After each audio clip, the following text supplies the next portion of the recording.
Ele engravidou a empregada, e achava que depois daquela noite tudo poderia continuar como antes. Mas quando viu o filho, nada mais seria igual. A mansão de Antônio Ramos tinha a calma dos lugares que parecem não precisar de gente. Grandes salas, janelas altas, quadros caros alinhados com precisão militar. O silêncio ali era um silêncio bem vestido. Limpava-se com luvas brancas, tinha cheiro de cera e de livros raros. Antônio gostava desse silêncio porque nele podia ser exato. Planejava tudo com a mesma compulsão com que contava investimentos, almoços e viagens. Aos 40 anos, era o tipo de homem que tinha poucas surpresas para aceitar. Seu mundo estava organizado em horários e contratos. Nada na aparência o preparava para a confusão íntima que uma única noite poderia provocar. Nem para a confusão maior que viria quando alguém pequeno, frágil, com olhos ainda por aprender a fixar o mundo, lhe mostrasse outro tipo de cálculo, o do coração. Larissa entrou nessa casa todos os dias com um uniforme simples e a dificuldade do bolso ainda presa entre os dentes. Tinha 26 anos, mãos acostumadas a desapertar nós, a tirar manchas que insistiam em ficar nas roupas alheias, a dobrar toalhas com a paciência de quem sabe que cada dobra é um gesto de cuidado invisível. Sonhava em abrir uma pequena confeitaria no Recife, vender bolos que lembrassem a infância da avó, a casa de infância com cheiro de farinha e café forte. Guardava seus sonhos em bilhetes colados no espelho do quarto que dividia com outras mulheres numa pensão modesta. Quando ria, o rosto dela clareava. Quando falava dos planos, a voz se tornava urgente, cheia de mapas e promessas. A relação entre eles tinha sido, até então, estritamente profissional. Havia uma linha, tênue, sempre amarrada com protocolos, que Larissa tocava sem ultrapassar. Ela sabia desde a primeira semana que as portas daquelas salas pesavam diferente. Sabia que cada palavra dita ao patrão carregava a sombra de seu poder. E, no entanto, a vida é desobediente a linhas e protocolos. Uma noite cansada depois de um mês em que tudo parecia mais caro, mais distante, e também mais solitária, Larissa ficou na sala limpando um vaso que teimava em não brilhar. Antônio apareceu com uma taça de vinho na mão e um cansaço que não era só do trabalho. Ficaram ali, à distância de uma frase curta, compartilhando o silêncio. O copo tilintou. A luz estava baixa. Alguém poderia dizer depois que foi apenas um flerte, um calor humano que escapou da rigidez do dia a dia. Mas quando a noite tornou-se corpo e os corpos foram permitidos, o que aconteceu entre eles não precisa de explicação minuciosa. Acontece. E as consequências, essas, exigem explicação. Na manhã seguinte, havia um bilhete sobre a mesa da cozinha. Tive que sair cedo. Vamos fingir que não aconteceu. Dizia em poucas palavras que sabiam tanto de pressa quanto de ordem. Antônio preferiu o silêncio encarado de burocrata. Um pedido de apagar traços. Larissa leu e sentiu uma onda de desolação que vinha de dois lugares ao mesmo tempo. A traição da espera humana e a exposição de sua posição. Não era só a humilhação do recuo. Era a clareza de que, para ele, o episódio cabia em uma gaveta, entre contas e decisões, que se fechavam sem pedir licença.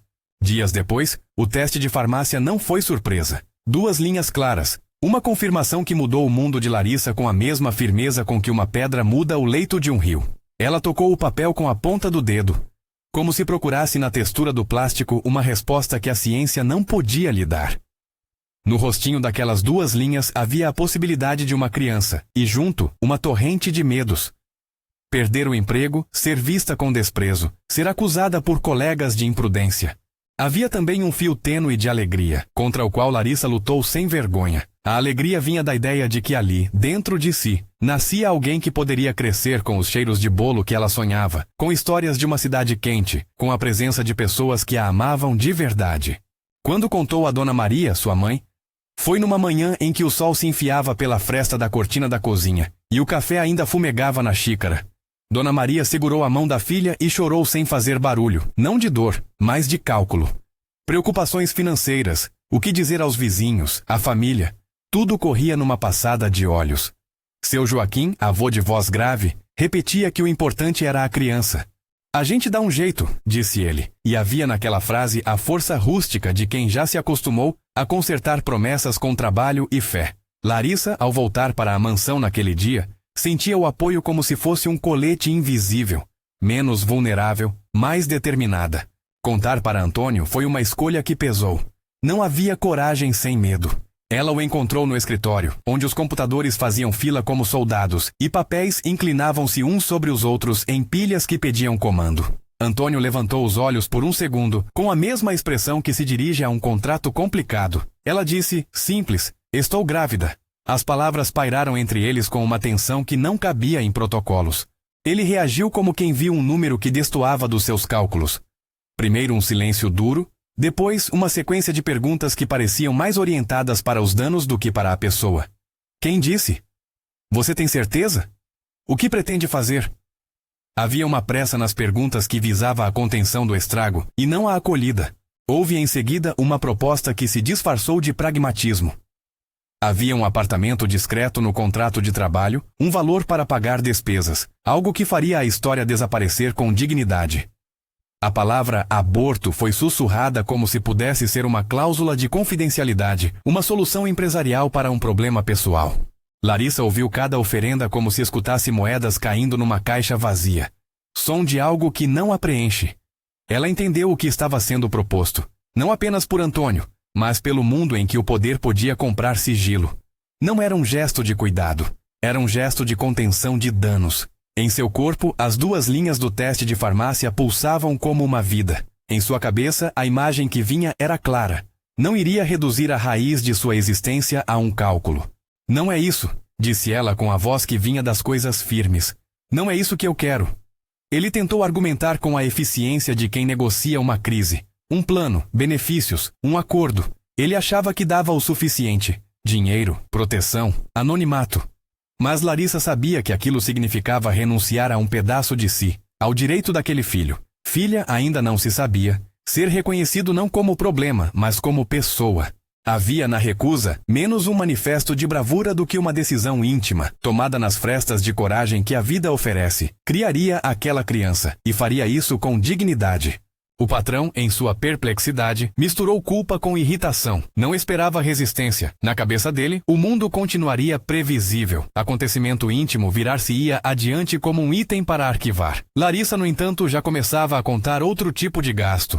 Noites sem receber, horários alterados, o sorriso da mãe que demoraria a voltar. Naquele momento, entre os papéis do escritório e a claridade da tarde que entrava pelas janelas, nasceu uma tensão que seria fio condutor de meses. Antônio ficou com a obrigação material, um agrado, uma quantia mensal, exames pagos. Fez questão de formalizar as propostas com a eficiência de quem não sabe lidar com afeto, senão como planilha. A oferta veio embrulhada em generosidade e condicionada ao silêncio. Ela poderia continuar morando ali, trabalhar como antes, receber ajuda financeira, mas havia um preço invisível, a renúncia ao direito moral de exigir respeito ou presença além do necessário. Era uma proposta de segurança concorrentes. Larissa pensou na pensão quente do Recife, nas ruas onde seus sonhos nasciam. Pensou na mãe que chorava sem barulho, no homem de voz grave que dizia, a gente dá um jeito. E pensou no próprio ventre, naquele segredo que já se enraizava. Recusar o acordo era escolher a incerteza. Aceitá-lo significaria proteger-se da instabilidade, mas a que custo? Ela escolheu sua vida como quem escolhe uma estrada que não tem mapa. Com medo, mas com o passo firme. Então houve uma decisão que foi pequena e ao mesmo tempo decisiva. Larissa disse não ao silêncio imposto. Pediu que as coisas fossem tratadas com clareza. Pediu também que, se Antônio queria cumprir algum papel, que fosse de fato presença, que não se limitasse a pagamentos e a promessas condizentes com o mínimo possível. Pediu dignidade. A palavra pousou na sala como um pedido simples, humano, e deixou Antônio desconfortável. Ele não sabia ser outra coisa a não ser eficiente. Diante da palavra dignidade, sentiu-se exposto. Teria que mexer numa parte dele que estava enterrada sob ego e costume. Depois da conversa, houve dias de formalidades, exames marcados, consultas que atravessaram manhãs e tardes. Antônio aparecia, às vezes, com a eficiência técnica de uma visita de negócios. Perguntava sobre exames, sobrenomes, anotava informações como se pedisse dados a um secretário. Em outras ocasiões, vinha com uma frieza polida. Visitas rápidas, perguntas práticas, afastamento emocional. A casa tinha tantos cômodos e tão poucos gestos que importavam. Larissa sentia o distanciamento como uma janela entre eles. Ver o outro do outro lado, protegido por um vidro que não acusava calor. No entanto, entre a frieza e a atenção calculada, havia lapsos. pequenas dúvidas que se transformavam em gestos inesperados. Uma vez, ao deixar a sala de espera de uma clínica, Larissa encontrou uma troca de olhares que não era completamente indiferente. Antônio segurou sua mão por um segundo mais longo do que precisava. Não foi grandioso, não havia música, nem súbita entrega, mas foi um incidente importante. A mão que antes mal tocava em coisas suaves, agora buscava um contato. Em outro dia, enviou-lhe um livro sobre cuidados infantis. Era um livro que poderia ser entregue por um assistente. Foi entregue por ele. A avó dela teria rido desse gesto, chamando aquilo de sinal de que, quem sabe, o homem estava aprendendo a sentir. Larissa, por sua vez, navegava a gravidez com um misto de medo prático e uma estranha calma. Aprendeu a medir forças. Quando ficar, quando recuar, quando se expor, quando se proteger. Trabalhou menos nos instantes de maior cansaço. A patroa de sobrenome elegante, que acompanhava festas e decisões sociais, olhava com discreta curiosidade. No trabalho, havia murmúrios que passavam como vento. Ela está diferente. Está grávida do patrão. Vozes que não sabiam o nome do respeito. Mas Larissa manteve-se como sempre, correta, eficiente e humana. Não permitiu que o boato a definisse. E quando, nas noites em que a ansiedade vinha como visita indesejada, telefonava para a mãe, Dona Maria lhe dava remédios de palavras, lembretes de força, receitas de bolo, histórias de crianças que resolveram crescer contra as expectativas. A mansão, entretanto, continuava a funcionar como um palco de codificados. Antônio seguia administrando sua vida pública com perfeição. Reuniões, investidores, almoços com mulheres que frequentavam sua mesa. As visitas eram pontes de sossego social. Ele mantinha a imagem de homem que cuidava de suas obrigações. Mas, em certas noites, quando as luzes diminuíam e os estofados engoliam os passos, havia um ruído que a casa escondia. A pequena modificação do cotidiano. Uma cadeira posicionada mais próxima da cozinha no corredor, uma fralda comprada sem alarde, um olhar lançado a uma fotografia de bebê sem que ninguém soubesse do movimento. Para Larissa, esses sinais tinham o peso de promessas que podiam ser cumpridas. Para Antônio, eram pequenas infiltrações de um sentimento que ele ainda não sabia nomear.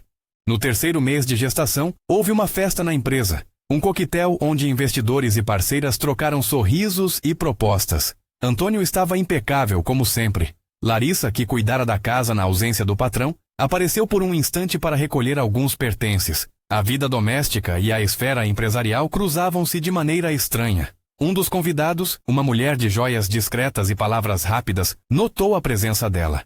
Sussurros surgiram, olhos que procuravam o motivo do aparecimento. Antônio, diante das pessoas, sorriu com a frieza que o mundo exigia. Mas, naquela noite, ao retornar para a casa, algo em seu rosto denunciava inquietação. Havia ali menos raiva do que ansiedade. O corpo reagia a algo que ainda não era só estratégico. É bom dizer que a transformação, quando chega, quase nunca o faz com campainha. Itens pequenos começam a mudar. Uma cantiga que Antônio ouve no carro enquanto dirige. Um esmalte diferente que Larissa passa e ele percebe. A lembrança do lugar onde ela nasceu. Que ele, numa conversa de 3 minutos, pede para anotar. Esses detalhes, juntados, são a geografia lenta de uma mudança. Para Larissa, porém, cada gesto precisava ter contrapartidas reais. Não aplacavam as perguntas sobre dignidade e futuro. Havia noites em que se perguntava se estava iludida, se veria paternidade de verdade em quem dominava números e distâncias. Havia também, sem embargo, noites em que sonhava com a criança, e se permitia a ternura de imaginar-lhe traços que não eram os traços do patrão, mas traços de sua família, do Recife, do cheiro de bolo. Os meses passaram com o ritmo das batidas e dos horários. Em uma tarde de chuva fina, quando a água batia nas vidraças como se alguém batesse palmas sem motivo, chegou um envelope com cenas de pragmatismo, um valor para cobrir despesas e um documento com cláusulas que protegiam a imagem do homem. Antônio havia tentado, mais uma vez, enquadrar o problema numa solução técnica. Ele acreditava que, ao oferecer segurança financeira e uma promessa de apoio formal, extinguiria a ambiguidade moral. Mas havia um vazio nessas propostas. Nada dizia respeito ao que Larissa mais precisava. Respeito, presença, reconhecimento público. Ela abriu o envelope na cozinha, onde o cheiro de massa fermentando da padaria próxima lhe lembrava seus sonhos. Ao lado dela, Dona Maria olhava os papéis, fazendo contas à antiga. Quanto do dinheiro ia para o almoço, quanto para remédios, quanto para as contas que teimavam em existir. A mãe não julgou o desfilar de cifras. Sorriu com cautela. É dinheiro, filha. Serve. Mas a expressão de Larissa era outra. O dinheiro servia sim, mas havia uma pergunta de volta. Serviria para comprar amor? Para pagar respeito? Para substituir a presença nas noites frias e nas consultas obstétricas? Não é só isso, disse Larissa como se repetisse uma liturgia aprendida. Não quero que minha filha seja um segredo bem pago. Quando pôs aquilo em voz alta, foi como se acendesse uma luz que iluminasse o resto do caminho. A prova de amor que ela queria não tinha recibo.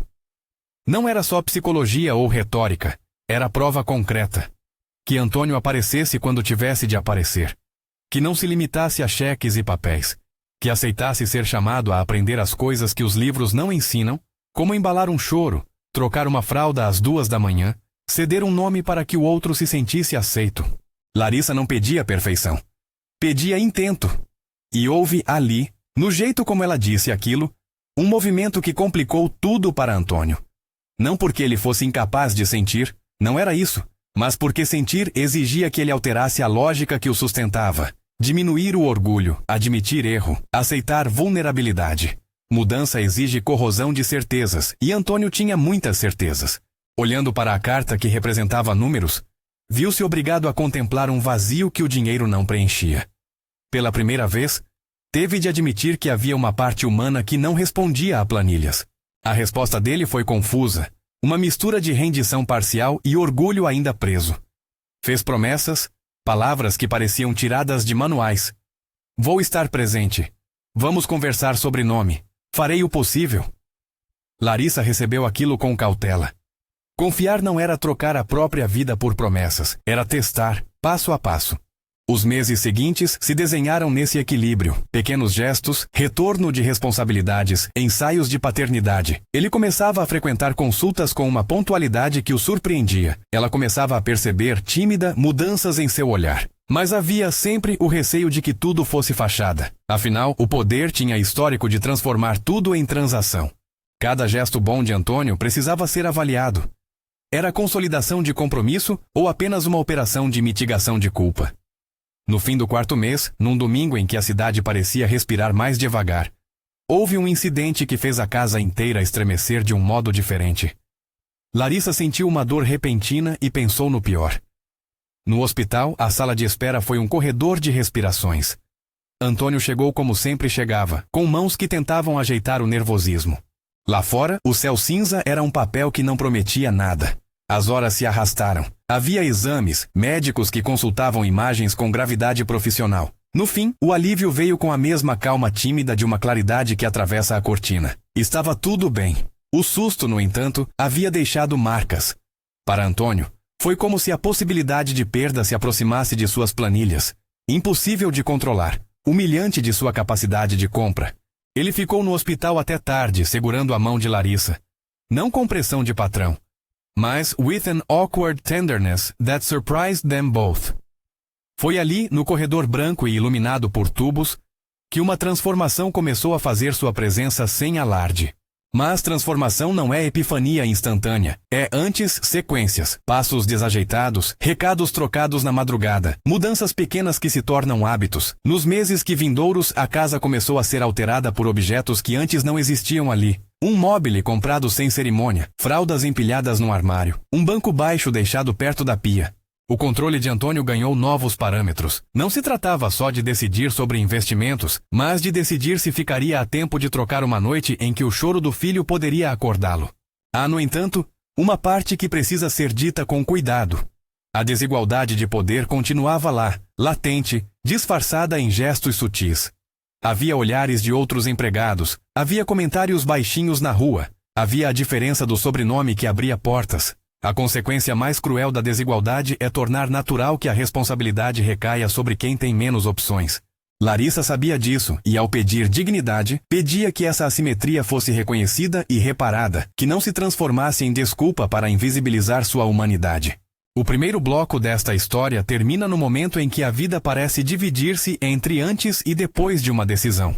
Depois de uma noite longa de acordos e recuos, Antônio deixou na mesa de Larissa um envelope diferente dos anteriores. Não havia números, nem cláusulas. Havia um bilhete curto, escrito com uma caligrafia que tentava se soltar do formal. Quero tentar, dizia. Não trazia promessas fáceis, nem garantias. Trazia uma confissão pequena, um gesto de admitir que algo tinha mudado.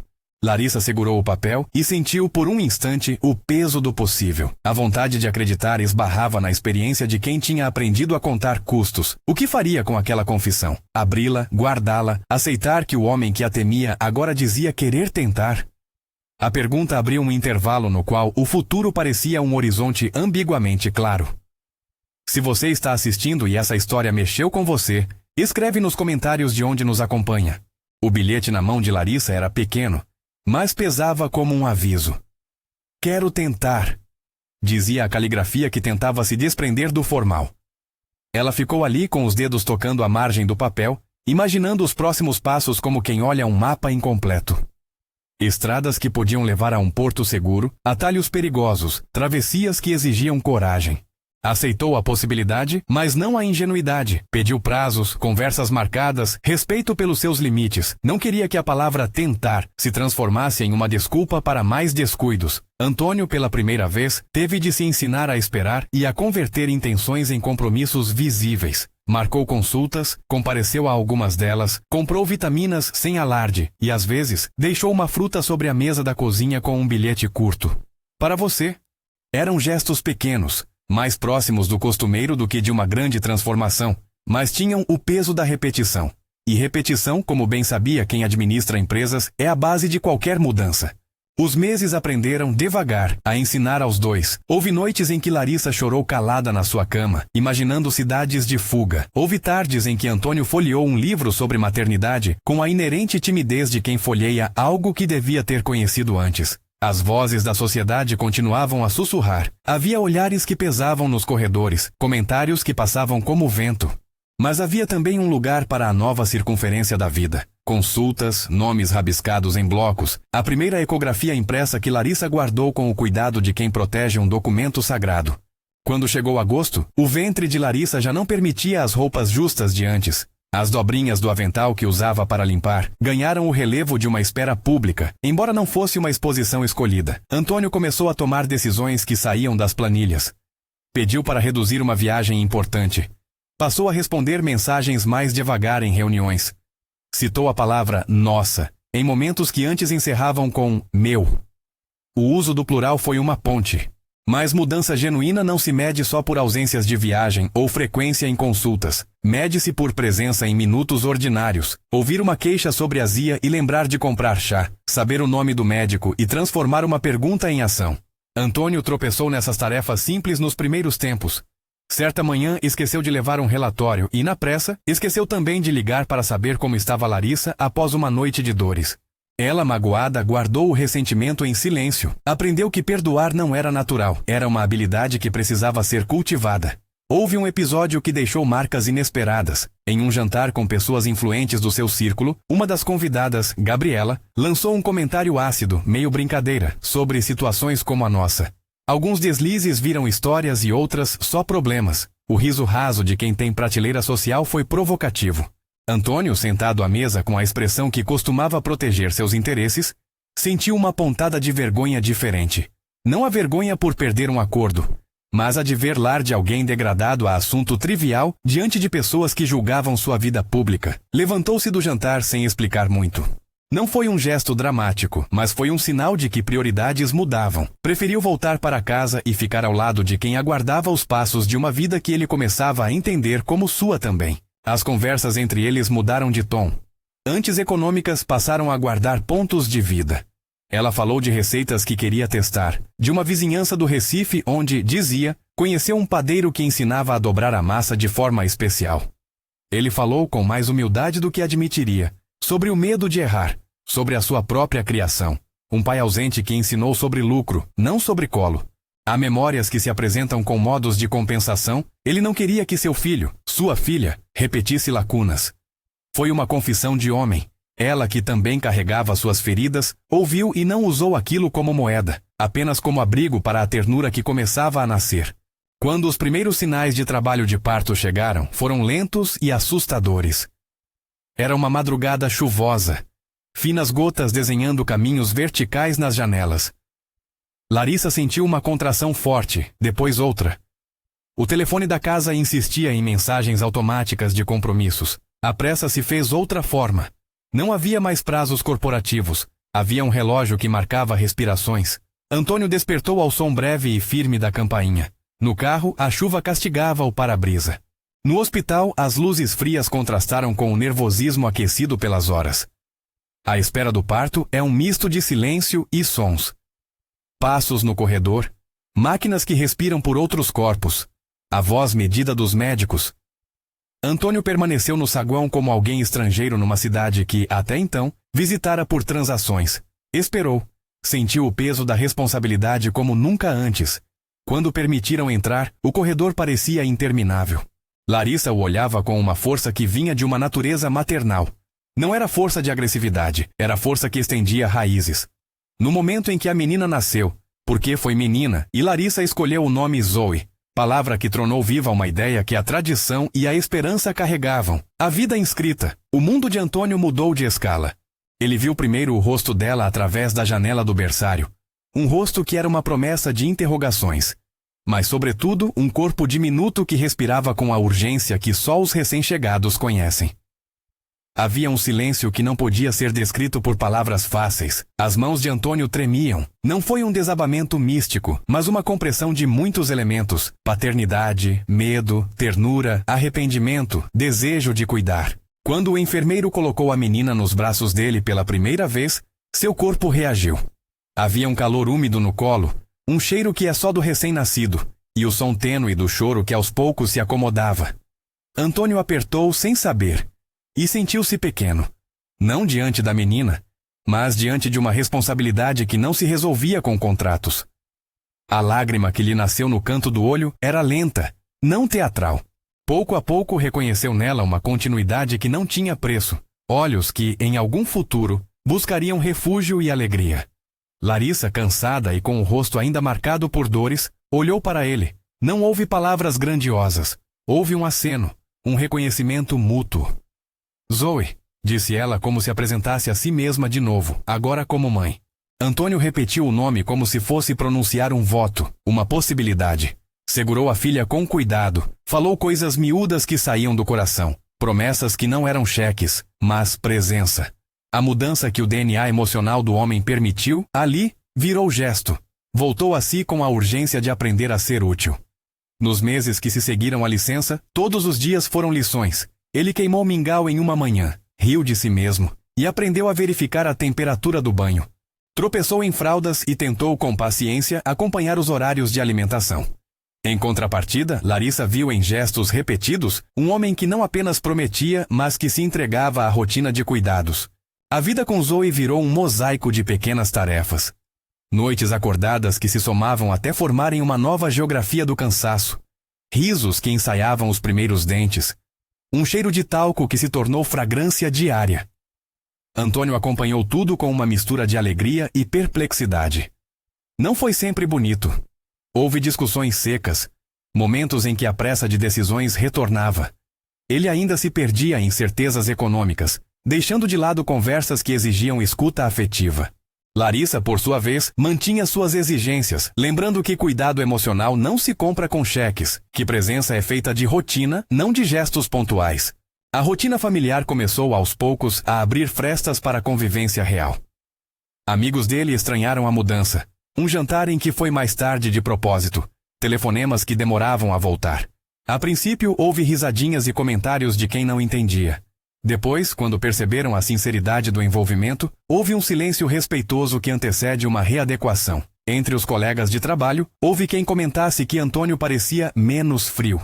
Entre funcionários da casa, um cuidado diferente se instaurou. Sentiam que a presença do patrão tinha modificado algo no clima. Contudo, nada apressou o tempo necessário para consolidar confiança. Quando Zoe completou 1 ano, um sentimento que Larissa guardava em silêncio alcançou superfície. Não queria que a vida delas girasse apenas em torno de pequenas concessões.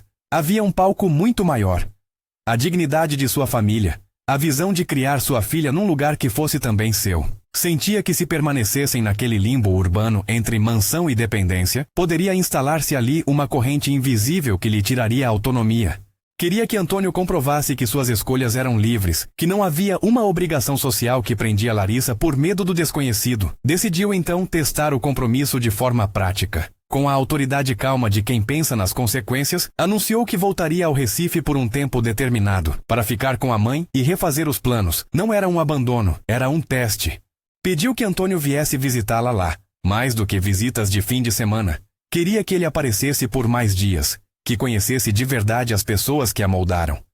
Queria saber se ele aceitava a vida que ela vinha debaixo, se podia, sem artifícios, integrar-se.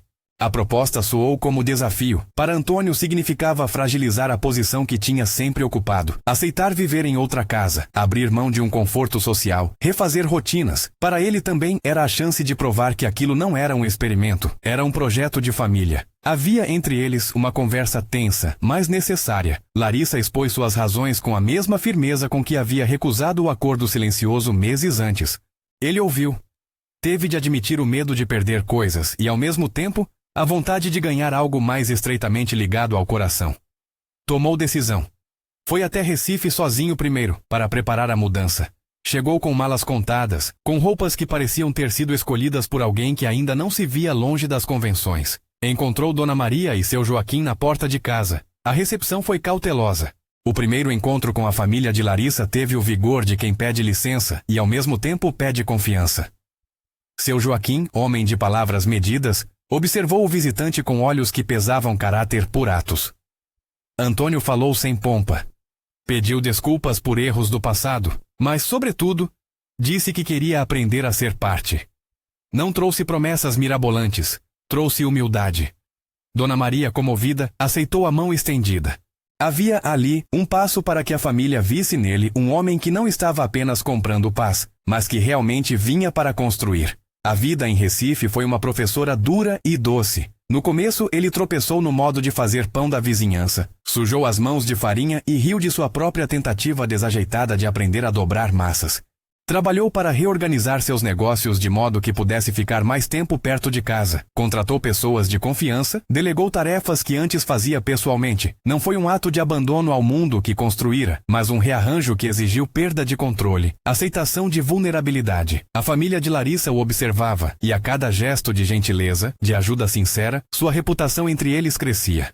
Não faltaram vozes que criticaram a escolha. Algumas pessoas do antigo círculo social de Antônio não entenderam a mudança. Comentaram desdenhosos que ele baixara o padrão. Mas havia também quem elogiasse a atitude.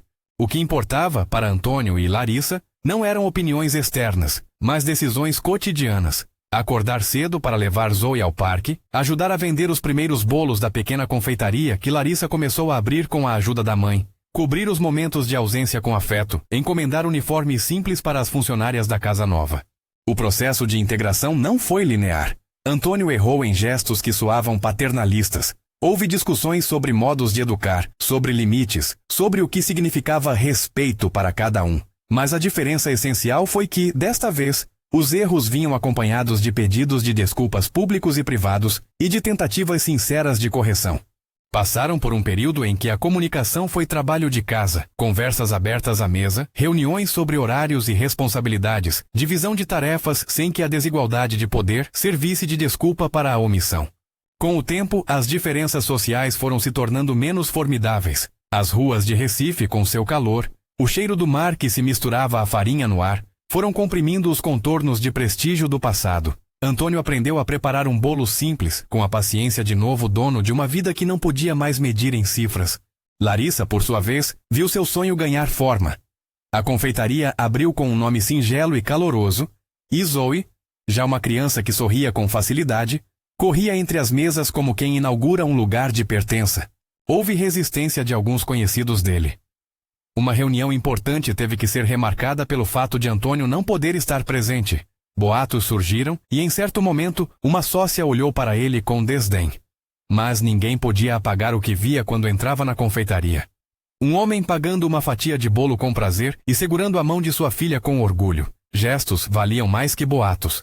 O casamento, quando finalmente aconteceu, foi simples como a vida que escolheram construir. Não houve cerimonial dispendioso, nem redes de convidados extensas. Foi um almoço no quintal da casa de Dona Maria, com mesas de madeira, toalhas de chita, bolo feito por Larissa, música que alguém trouxe de um rádio antigo. Os vizinhos compareceram. Alguns ex-colegas de trabalho vieram também. Os que tinham visto a persistência do homem, e de algum modo, se curvaram ante a transformação. Não foi um final glorioso de contos de fada. Houve conversas francas no meio do almoço, brincadeiras com Zoe que corria entre as cadeiras, e lágrimas discretas de dois avós que sempre quiseram ver a família unida. No discurso simples que Antônio fez, não houve promessa solene de perfeição. Falou de escolhas, de trabalho diário, de humildade. Pediu desculpas por medos antigos e prometeu com a voz embargada apenas de vez em quando que estaria ali.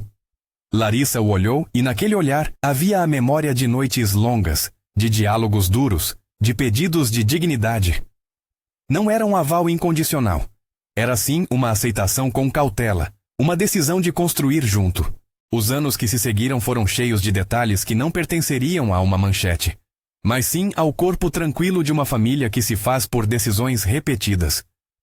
Zoe aprendeu a correr no quintal, a desenhar pessoas com sorrisos exagerados que davam conta de sua alegria. Antônio tornou-se figura conhecida na vizinhança. O homem que, em vez de delegar tudo, subia ao som da música e ajudava a empilhar pratos numa tarde de festa. Não deixou de ser empresário, apenas aprendeu a ser outro tipo de homem também. O que havia mudado principalmente era a qualidade da presença. Em noites em que Zoe tossia ligeiramente, Antônio levantava-se sem reclamar. Em manhãs de domingo, ele fazia café e trazia o pão quentinho, ainda que tudo parecesse um esforço contra hábitos antigos. Havia noites em que a conversa entre ele e Larissa descambava para discussões profundas, sobre educação, sobre economia doméstica, sobre a maneira de criar uma criança para que não reproduzisse as desigualdades que eles conheciam. Mas sempre, após a discussão, vinha o cuidado de reconstruir a confiança. Não se tratou de um costume sem atritos. Houveram momentos de dúvida. Uma crise financeira pequena, uma oferta de trabalho que pedia retorno à cidade de origem, um comentário mal colocado que deixou feridas. Em todos esses instantes, o caminho que haviam escolhido foi testado. Antônio teve de tomar decisões que demonstravam prioridade. Recusou uma proposta que o levaria a meses de ausência. Preferiu negócios locais que lhe permitissem ficar. Precisou negociar com sócios a diminuição de sua participação ativa. Nem tudo foi fácil ou linear. Mas a cada escolha concreta, Larissa guardava provas de que aquilo não era só um sentimento inconstante. A transformação de Antônio não foi uma redenção milagrosa que faltou explicar o passado. Foi um processo de aprendizagem, de erros e consertos, de ceder a vontades e assumir responsabilidades. Em muitos momentos, ele ainda se via preso a comportamentos antigos. Noutros, descobria que preferia o riso de sua filha a qualquer elogio público. Sua vida social foi condensada, seus gostos refeitos. O que a mudança lhe tirou em circulação social, devolveu-lhe em sentido de pertencimento. Os encontros com alguns colegas antigos continuaram a ser pontuais. Alguns não aceitaram, outros entenderam. O que era possível ver era que, quando alguém observa uma transformação consistente, tende a reconsiderar o lugar daquele sujeito na sua vida. A família de Larissa, que no início olhara com desconfiança, passou a manifestar um carinho aberto.